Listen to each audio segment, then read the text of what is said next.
শহর এলাকায় 30 কিলোমিটার পার ঘন্টায় গতিসীমা জাতিসংঘ নির্ধারণ করে দিয়েছে। আমাদের এসডিজি যদি অর্জন করতে হয়, যদি 50% রোড ক্র্যাশ কমাতে হয়, তাহলে জাতিসংঘের ওই নির্দেশনা মেনেই আমাদেরকে গতিসীমা শহর অঞ্চলে নির্ধারণ করতে হবে।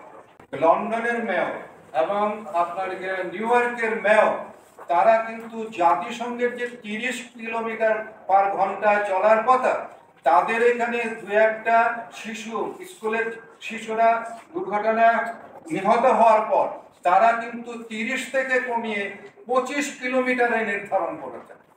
তো এইটি আমাদের জানা থাকা দরকার। আমাদের না জেনে আমরা অনেক সময় অনেক কথা বলে ফেলি। গতিসীমা নিয়ন্ত্রণের জন্য সরকারি নির্দেশনা দাবি করে আসছি। মোটরযানের গতিসীমা নির্দেশিকা জারি করায় সড়ক পরিবহন ও সেতু মন্ত্রণালয় সহ সংশ্লিষ্টদের আন্তরিক ধন্যবাদ জানাচ্ছে রোড সেফটি কোয়ালিশন বাংলাদেশ। এই নির্দেশিকায় উল্লেখযোগ্য বিষয়গুলো হলো সড়ক পরিবহন আইন 2018 ও সড়ক পরিবহন বিধিমালা 2022-এ গতিসীমার কথা উল্লেখ থাকলেও এই নির্দেশিকার মাধ্যমে দেশের জন্য প্রথমবারের মতো একটি সড়কে মোটরযানের সর্বোচ্চ গতিসীমা নির্ধারিত হল। বিভিন্ন এলাকা ভিত্তিক মোটরযানের গতিসীমা নির্ধারণ করায় রোড ক্র্যাশ কমবে। এতে মানুষের জীবন বাঁচবে ও পঙ্গুত্ব হওয়া হার কমবে। হাসপাতালগুলোতে রোড ক্র্যাশ রোগীর সংখ্যাও কমে আসবে। কম গতি সম্পন্ন মোটরযানের চালকের পক্ষে সামনের সড়কের ঝুঁকিপূর্ণ ব্যবহারকারীদেরকে সহজে দেখতে পারবেন এবং এতে তিনি তার মোটরযানের গতি নিয়ন্ত্রণ করতে সক্ষম হবেন। ফলে রোড ক্র্যাশের সংখ্যা যেমন কমবে, সেই সাথে হতাহতের সংখ্যাও কমবে। দ্বিতীয় হলো, এরপর আসা যাক এক্সপ্রেসওয়ে ও হাইওয়ে মহাসড়ককে সর্বোচ্চ গতিসীমা 80 কিলোমিটার পার ঘন্টায় নির্ধারিত করা হয়েছে। এক্সপ্রেসওয়েতে সর্বোচ্চ গতিসীমা 80 কিলোমিটার ঘন্টায় করা রোড ক্র্যাশের সংখ্যা এবং প্রাণহানির ঝুঁকি কমাতে সাহায্য করবে। কম গতি রোড ক্র্যাশ হওয়ার সম্ভাবনা কমায়, সবার জন্য সড়ক নিরাপত্তা নিশ্চিত করা যায়। বাংলাদেশের সড়কের অবকাঠামো ডিজাইন 80 কিলোমিটার ঘন্টা অধিক গতিসীমা নির্ধারণ করা যুক্তিযুক্ত নয়।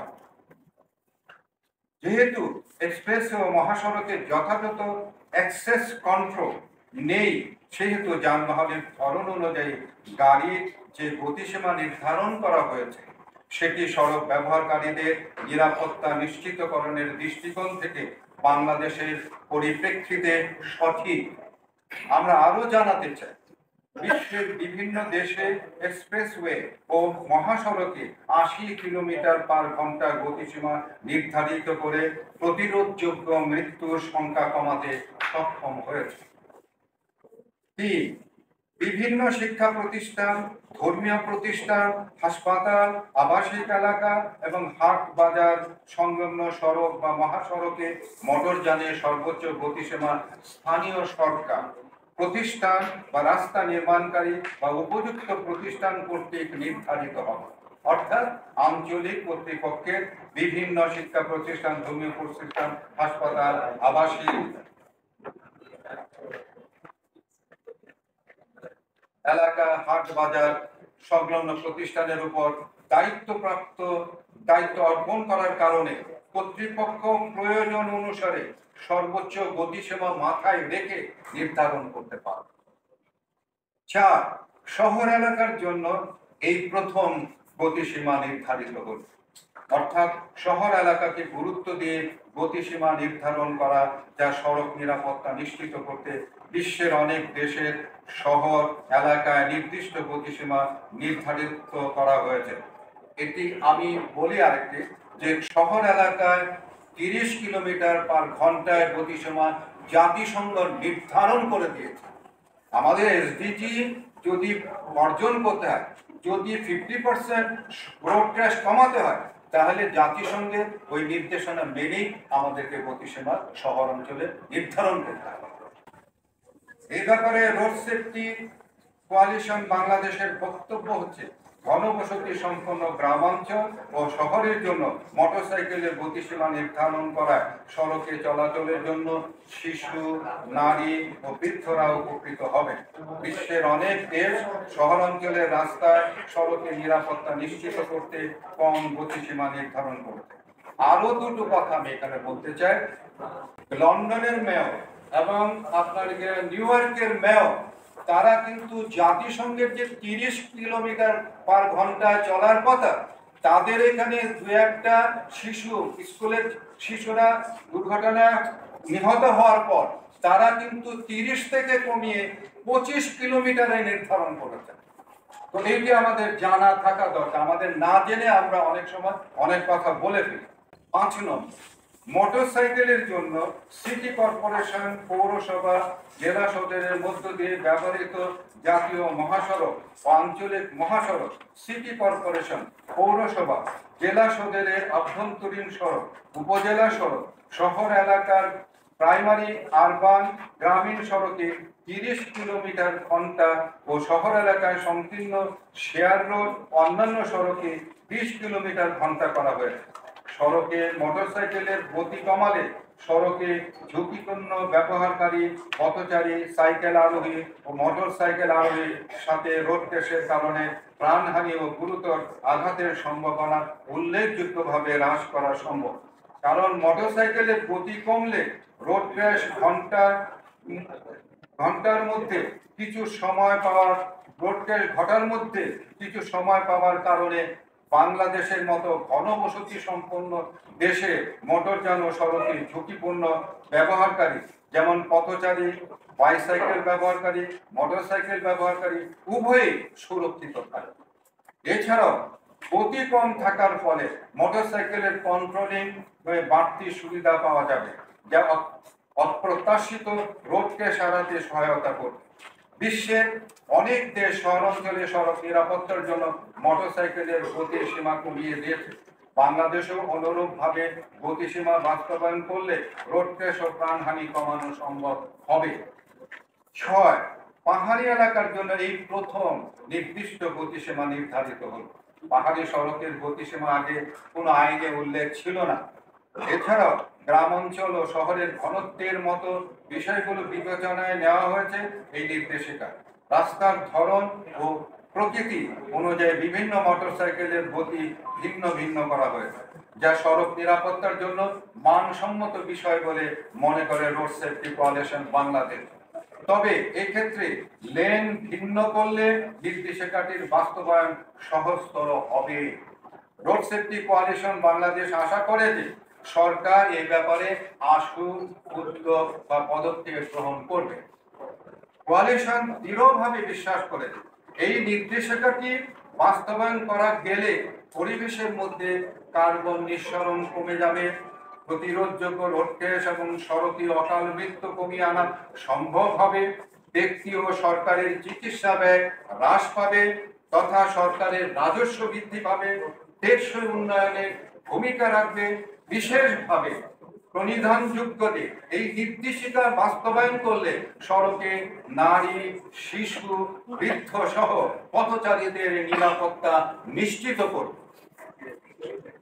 আবারও বর্তমানে এই নির্দেশিকা জারি করায় সরকারকে আমাদের পক্ষ থেকে, কোয়ালিশনের পক্ষ থেকে এবং আমাদের ব্যক্তিগত পক্ষ থেকে অভিনন্দন জানাই। পাশাপাশি একটি অবিলম্ব বাস্তবায়নের পদক্ষেপ গ্রহণের জন্য সংশ্লিষ্টদের নিম্নলিখিত সুপারিশগুলোর উপর দৃষ্টি আকর্ষণ করছে। যারা এটি বাস্তবায়ন করবে তাদের জন্য আমাদের এখন সুপারিশ।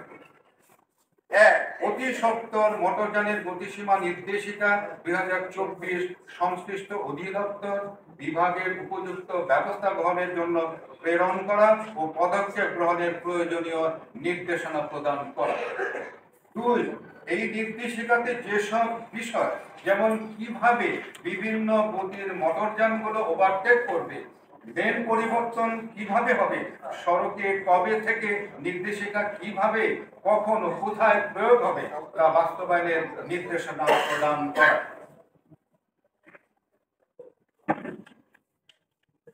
3, নিয়মিতভাবে মনিটরিং এর মাধ্যমে বাস্তবায়ন নিশ্চিত করতে প্রতি মাসে একটি সমন্বয় সভার মাধ্যমে রোড ক্র্যাশের সংখ্যা ও কারণ বিশ্লেষণ করে তথ্য প্রদান করার দাবি জানাচ্ছে।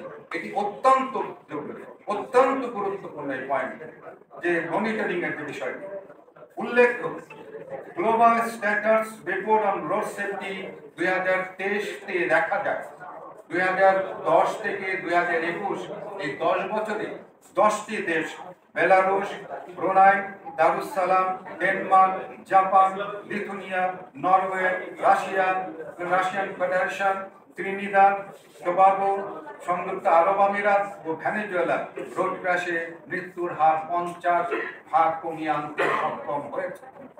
এই ধরনের সিস্টেম অ্যাপ্রোচ এর বিষয়গুলোকে বিবেচনায় নিয়ে নিরাপদ সড়ক কার্যক্রমের উদ্যোগ গ্রহণে ও নিশ্চিতকরণে রোড সেফটি কোয়ালিশন বাংলাদেশ সরকারকে সর্বাত্মক সহযোগিতা প্রদান করতে আমরা সর্বদাই প্রস্তুত আছি। পরিশেষে বলতে চাই, বর্তমান সরকার দেশের সড়ক যোগাযোগ ব্যবস্থার উন্নয়নে অভূতপূর্ব ভূমিকা রাখছে।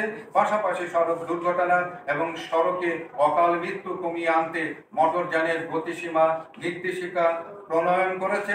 আমরা মনে করি এই নির্দেশিকাটি পুরোপুরি বাস্তবায়ন করা গেলে সড়কের দুর্ঘটনা এবং সড়কে অকাল মৃত্যু কমিয়ে আনা সম্ভব হবে। বিশেষভাবে বলতে চাই, এই নির্দেশিকা বাস্তবায়ন করলে সড়কে নারী, শিশু, বৃদ্ধ সহ ঝুঁকিপূর্ণ পথচারীদের নিরাপত্তা নিশ্চিত করবে।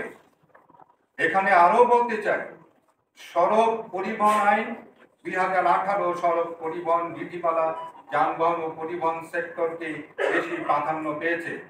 সড়ক ব্যবহারকারীদের নিরাপত্তা নিশ্চিতকরণের বিষয়টি অনেকটাই অনুপস্থিত।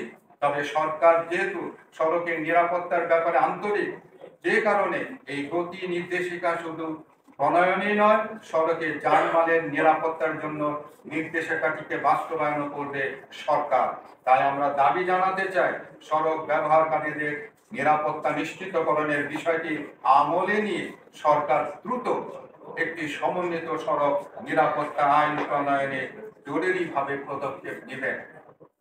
সেই সঙ্গে এই আবেদন দেখে সরকারকে আবার ধন্যবাদ জানাচ্ছি এবং আমার সাংবাদিক ভাই বন্ধুরা যারা আমার সঙ্গে এই দীর্ঘ